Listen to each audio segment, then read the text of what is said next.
Bagamat hindi nakunan ng CCTV ng NAIA, isang babae naman ang lumapit sa GMA News at sinabing nasaksihan daw niya ang buong away ni Raymart Santiago, Claudine Barreto at Mon Tulfo.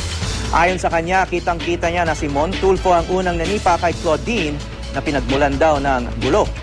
May news to go si Nelson Canlas. Yung mga tinamong pinsala.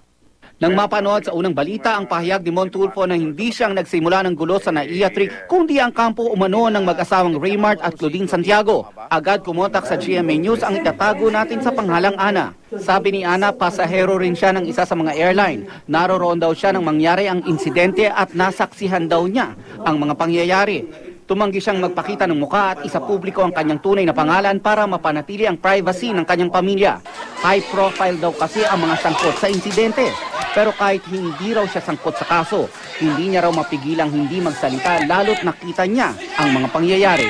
He said that it looked like he was the victim of the incident. So I reacted because sabi ko, that's not the truth. In fact, I was really shouting at the TV. I said, that's not true, that's not true, that's so totally baliktad.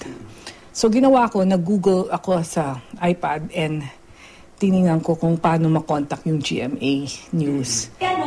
Ilang di pa lang daw ang layo niya kina Claudine at Mon Tulfo sa NAIA Terminal 3 bago mangyari ang gulo. Nung una, hindi niya raw alam na nagtatalo na ang dalawa. Kitang-kita niya raw kung paano hinihingi ni Claudine ang cellphone na ginamit umano ni Tulfo para kunan siya. Nandun na yung mga security eh. So she was really insisting because we were also cheering na, it's in his pocket, take the camera from the pocket. Kasi we were all witnessing the whole situation. So I think at that point, he pushed Claudine. And pinadyakan, like a martial, it's like, to me, it looked like a martial arts kind of, yung parang kinarate. So that's when we all scream, hoy, babaeng tao yan. You know, syempre we were all saying, that's a lady. You don't do that to a lady. You don't do that to a woman. Ana, bago niya gawin ito, nakita mo bang sinaktan siya ni Claudine? Or, no. Claudine was just trying to say, produce me the phone. Maski raw ang ibang pasahero sa paligid, nagulat sa pagsipa ng broadcaster sa isang babae. From our point of view, that's why we reacted.